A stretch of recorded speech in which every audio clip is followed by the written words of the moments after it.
Hi, welcome to this week's episode of The Pulse, Regen Strategic's policy and political podcast. Libby, Lyons and I are delighted to be joined today by Control Risk's Jon Greenaway. He head the WA Bureau. We'll get into what that role entails, what Control Risks undertakes on behalf of their clients across the globe. But Libby, it shouldn't pass without mentioning Susan Lay's been elected as the Susan Lee. My apologies. I didn't know. With key. Yeah, well, it was the extra S and everything else has thrown me. Susan Lee elected as the first female leader of the Liberal Party. Would love just an opinion from you about her challenges more immediately. Both within the party, but also a critique that seems to be brewing in the background around not being conservative enough or not being enough for certain right-wing pundits. I think Susan's got a big job ahead of her. I think the party is fragmented, but I think they have voted for the right person with the right set of values and views to reignite the party. So I think the party room got that right. I think Susan has got a big job at bringing everybody back together, and what I'm hearing is that people, the parliamentary party, are pretty well united behind her, and I really hope that that's true because that's certainly what we need going forward. I think she's identified the two major groups of constituents that we've lost, women and young people. She's a very pragmatic woman. She's a country woman. She understands the challenges that regional and rural people have. And I think she will be a uniting force, and I think she's got it right. And she now needs to get the right people around her and use her great listening skills. And I think that if she can do that and start, she's already talking about pulling some, decent policies together and things like that. So, look, I wish her well. As I say, she's a great person. I think this is her chance to shine. She will shine. Tough gig, really, really tough gig. And I think everybody needs to just come in behind her, give her time, and I think get the party back on track. And I have every great hope that she can do that and will do that in the party. And both elected and volunteer members of the party will get behind her. Yeah, well, it's a long list of women in politics and some sections of corporate Australia that have been left with the job of cleaning up a mess. But here we are, and it would appear she will have perhaps a greater ability to reach across to sections of the crossbench, certainly the Teal independents, in a way that I just don't think was utilised effectively by Peter Dutton and other parts of the Liberal leadership. I think the other thing, if you saw the press conference she did after she was elected, I think she handled herself so well. She managed to answer every question. There was no hesitation, and this was on top of huge personal problems with her mother dying. So, I think all the signs are really good. And I think people, the general Australian public saw a smart woman well across most of the issues. And I think that was a great start for her and just goes to show how competent she is. Yeah, no, agreed. So good oppositions tend to make for good governance. So we'll keep attuned to the coming weeks when they return to Parliament. It'll be certainly a different tenor, I should say, with Susan Lee in the chair of the Leader of the Opposition. Jon, welcome. Thank you. We'd love to just provide our listeners with a bit of an understanding of who control risks are, what your role is from WA, because, look, I think this could easily go well beyond the time limit we've given ourselves, given the interest that Libby and I would have in some of the work that you do. There's a few things going on globally. Yeah. Well, thanks for the opportunity. It's nice to be here. Control risks. We're celebrating our 50th year, actually, and we're a global specialist risk consultancy. We manage the political, operational and security risks that our clients have operating just about wherever.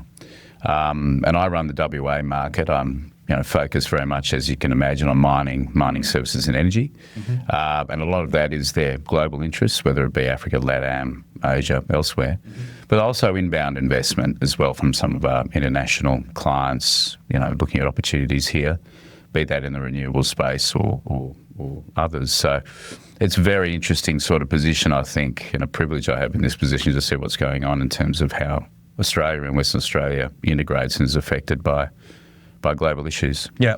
And we'll get to, I guess, some of the realities of Australia being a relatively stable jurisdiction. Relatively benign, yeah, relatively benign in comparison to other parts of the world at the moment as we speak. We keep hearing the world's a more volatile place, rate of change is exponentially increasing.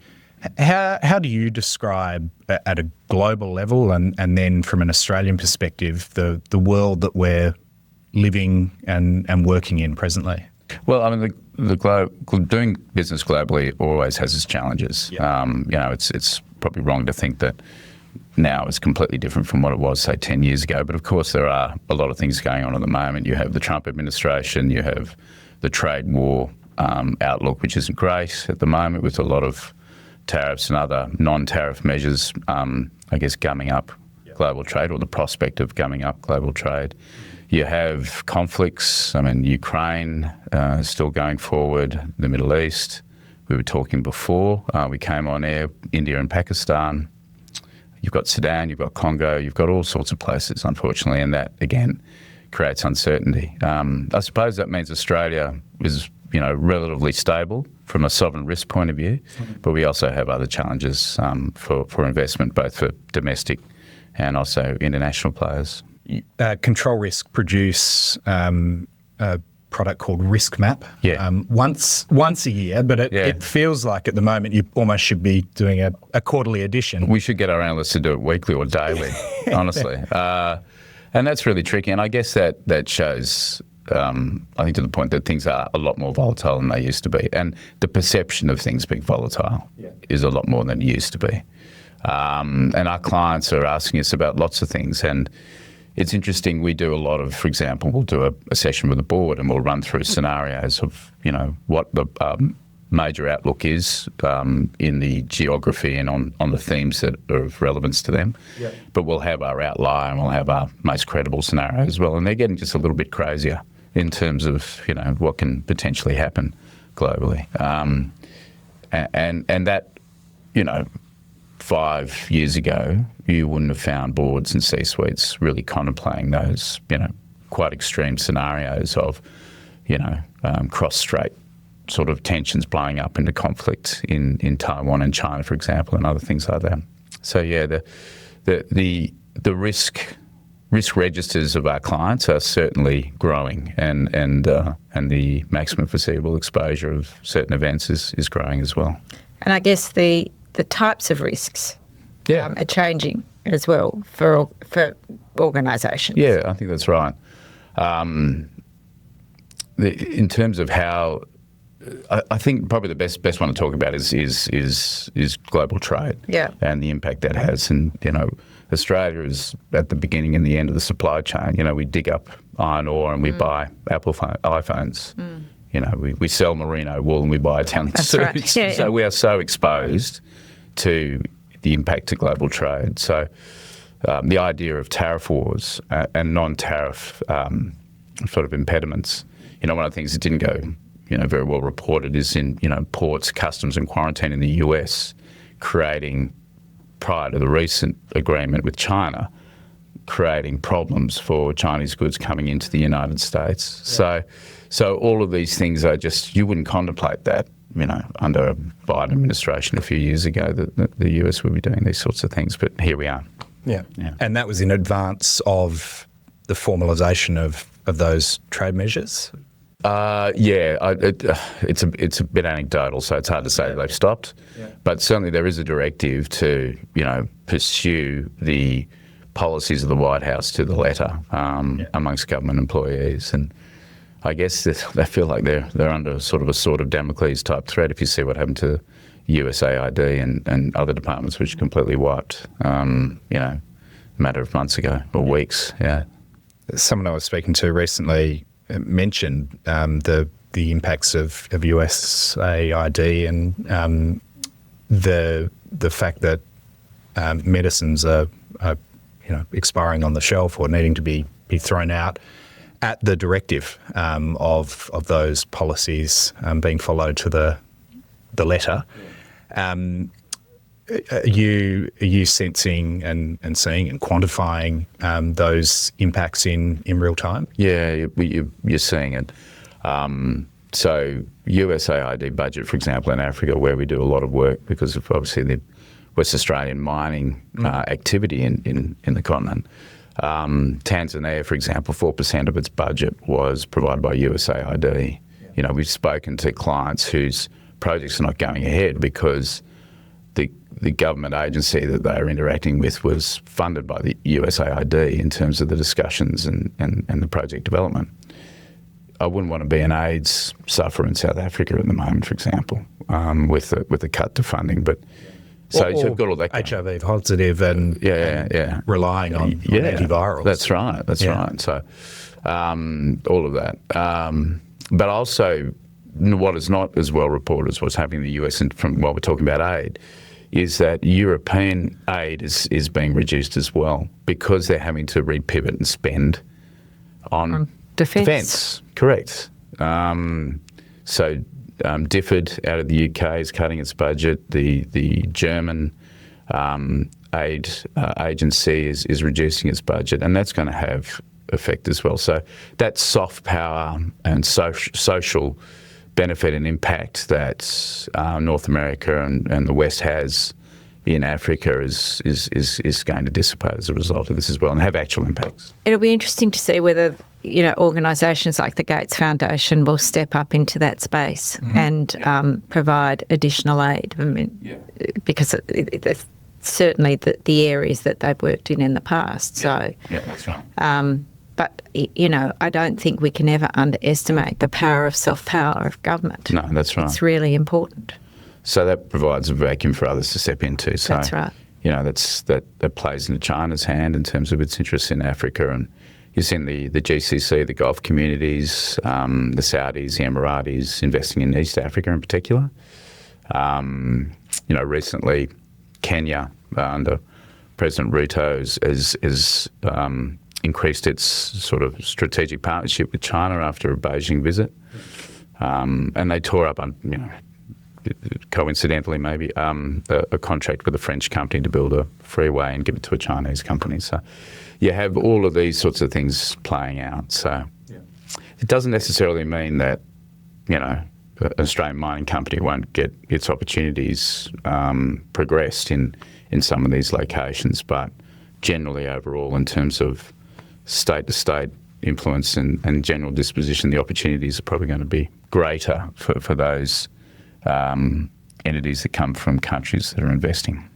So has it had a noticeable chilling effect even in this calendar year? We're waiting for it, but not really as yet. I mean, it's certainly good if you're a gold miner. So that's I was going to say, before when we were talking about Tanzania, the fact that, the gold price is shot through the roof means the government take is increased as a result. So that's helping to offset things. Not as yet, but the general mood is, one of, waiting and assessing a little bit.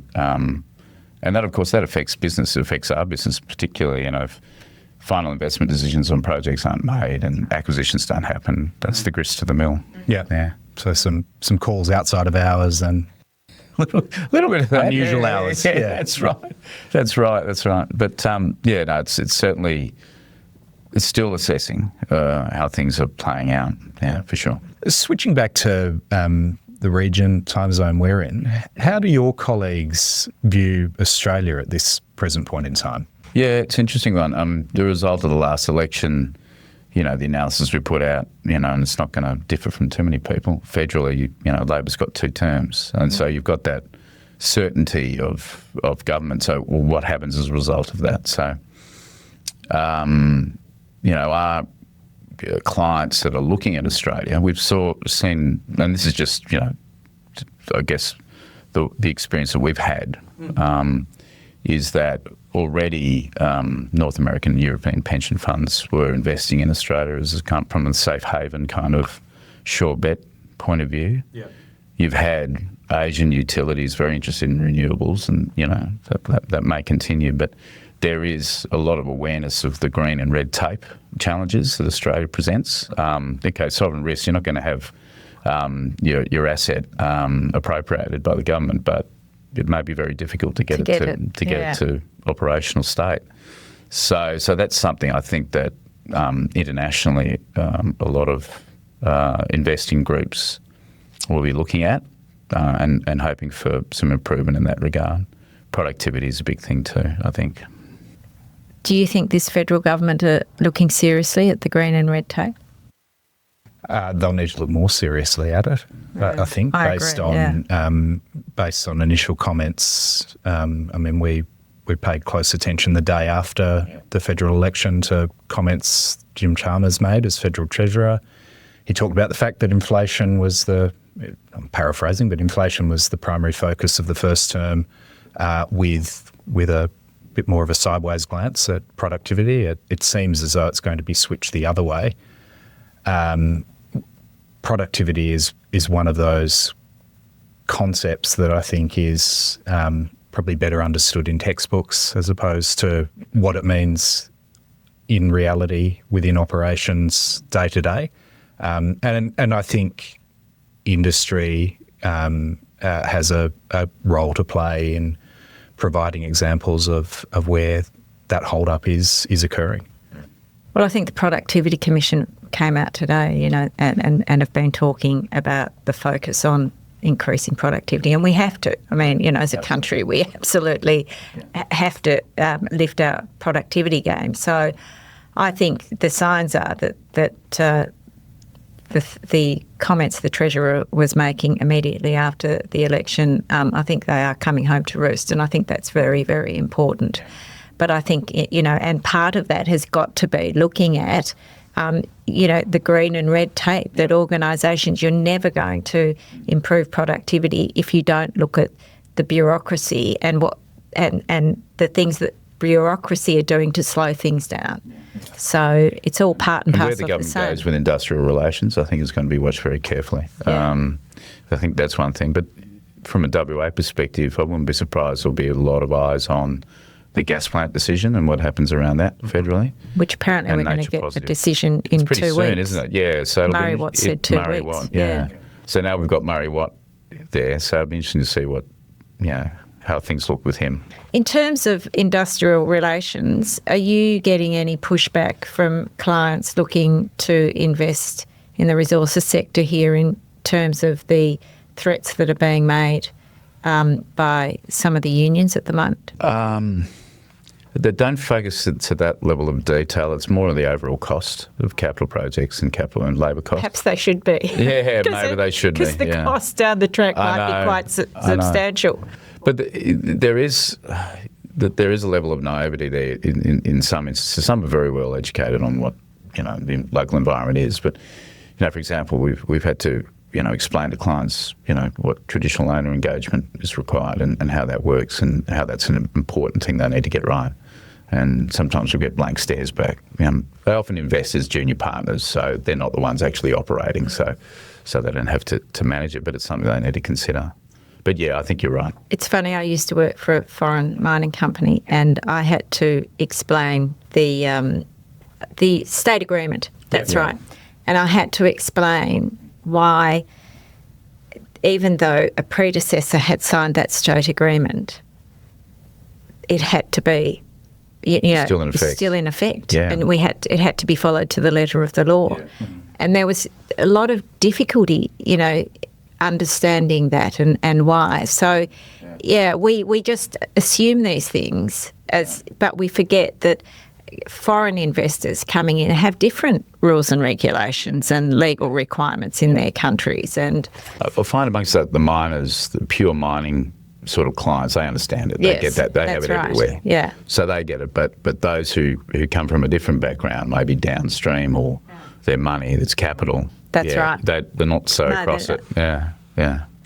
The effort the government is going to need to make is in explaining, the policy imperative of future made in Australia and this onset of accessing a greater amount of domestic manufacturing.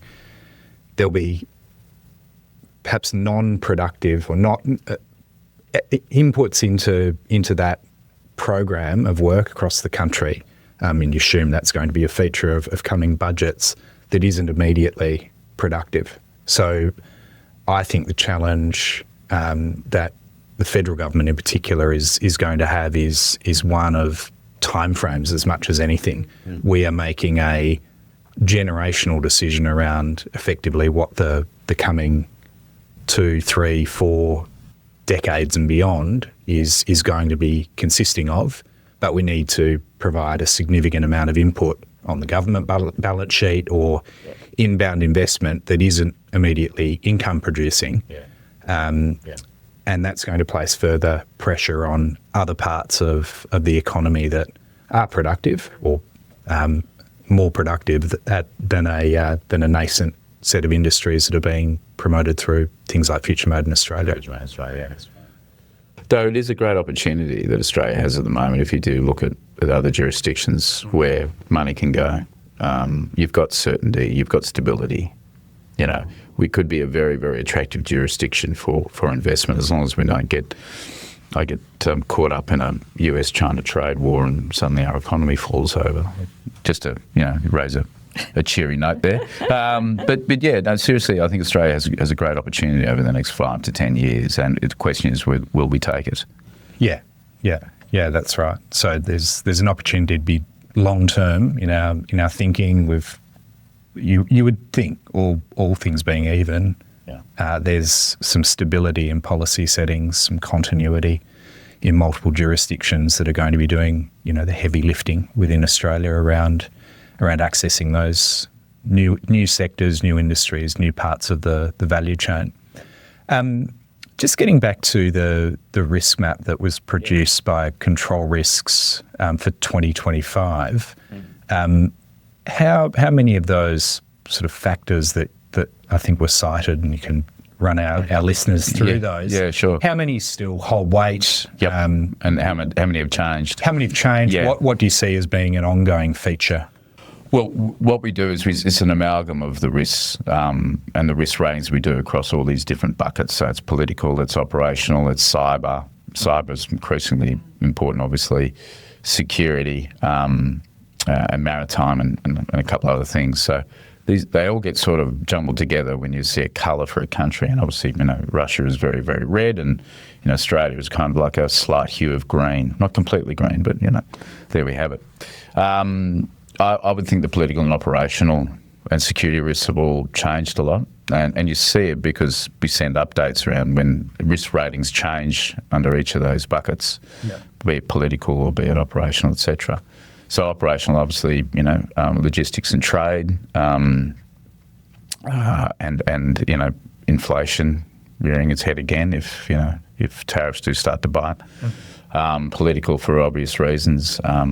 The breakdown of relationships between the United States and the EU and NATO partners, and definitely fractious relationship between the US and all its other partners around the globe. Yeah, sure. And these sorts of things starting to play into that security because we're not getting a resolution to conflicts around the world, and unfortunately we're getting more of them, as we were talking about. So all of those things are changing. And I guess the lesson to that is that, for those of our clients and the listeners who are exposed to these sorts of things is to monitor them regularly and to have either internally or externally the right resources supporting you in that analysis.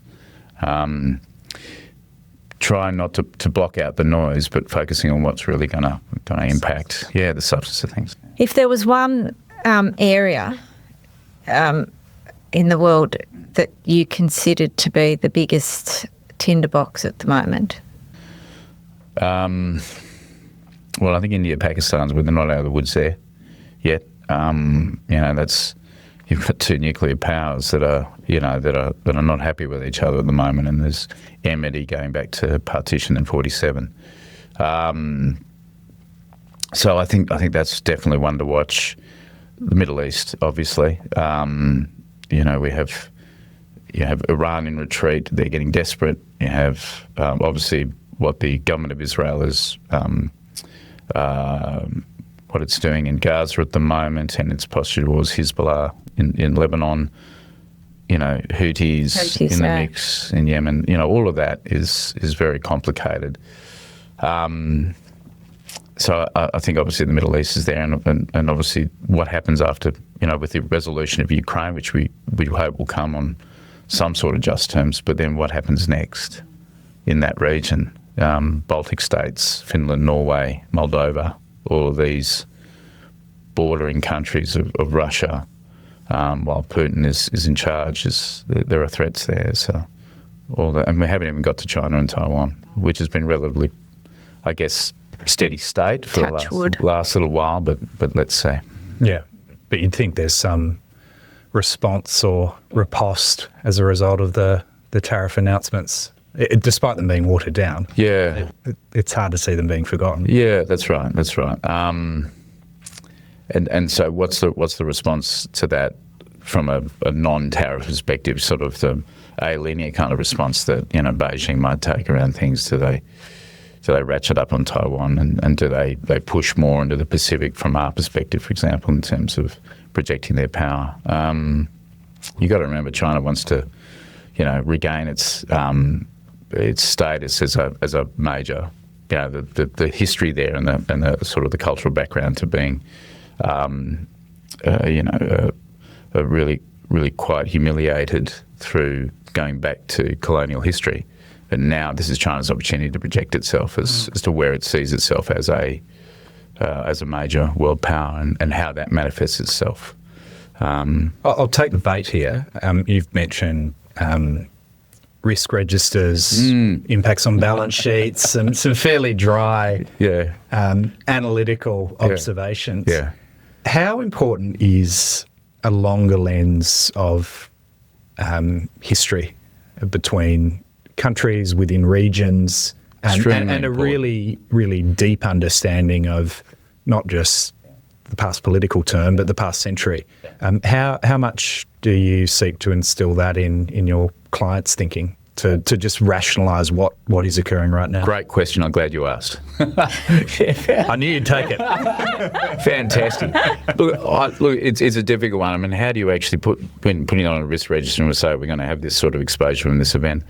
I think it's probably looking at taking the longer view of, okay, we've got this issue currently that we're looking at, be it trade barriers or something like that. But what happens, what caused that, what's behind that, and what happens afterwards?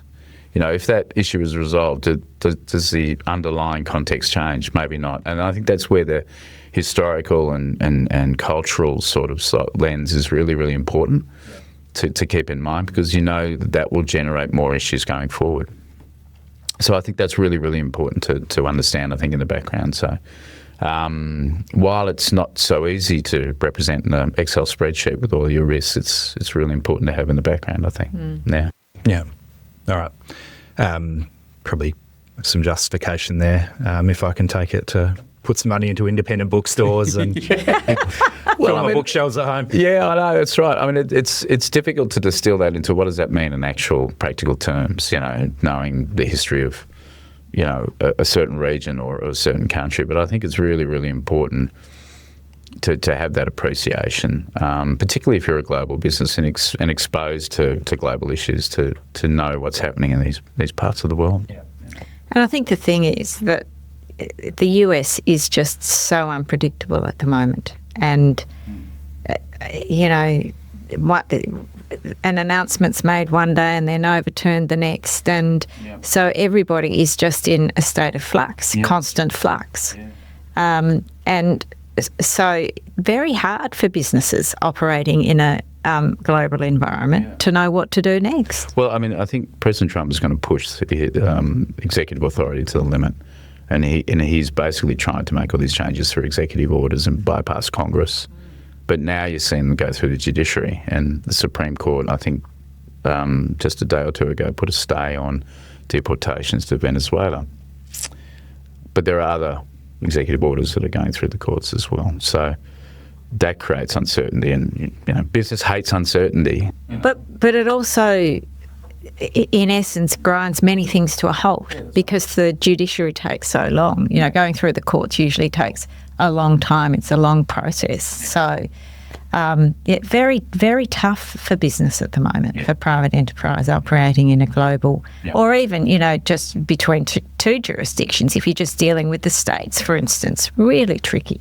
But I will, tip my hat to, our clients and businesses out there. They're a lot better at handling these sorts of risks and uncertainty than they were, I think, 10, 15 years ago. Right. And I think we've gone through, it's not just since Trump assumed power in January. We've had a very, very volatile 10 years. We've had COVID. We had all sorts of things going on that have, black swan events, whatever you want to call them, the businesses have had to endure. So I think they're hardened, they're toughened up a little bit. So it's good. They're not coming from a standing start, but they're going to have to run pretty quick. Yeah, and be adaptable. Flexibility. Change is a constant. The old COVID word, pivot. Yeah. Pivot. I know, pivot with a capital P. I mean, we like to use that word a lot too. We're at the end of our intended time. Obviously, as I said from the start, we could probably have a multi-part series on this. So I have no doubt, as the world continues to change, we'll get you back in here, Jon. It's been a pleasure. Naturally, we'll monitor events within Australia, at the WA level, the Australian level, particularly as those parliaments return. They work their way through the initial phases of new terms of government, first budgets. But once again, thanks for making the time available. No, great pleasure. It's been really good. Listeners have valued Libby it. and Pat. Thank you. Thank you. Thanks, Jon.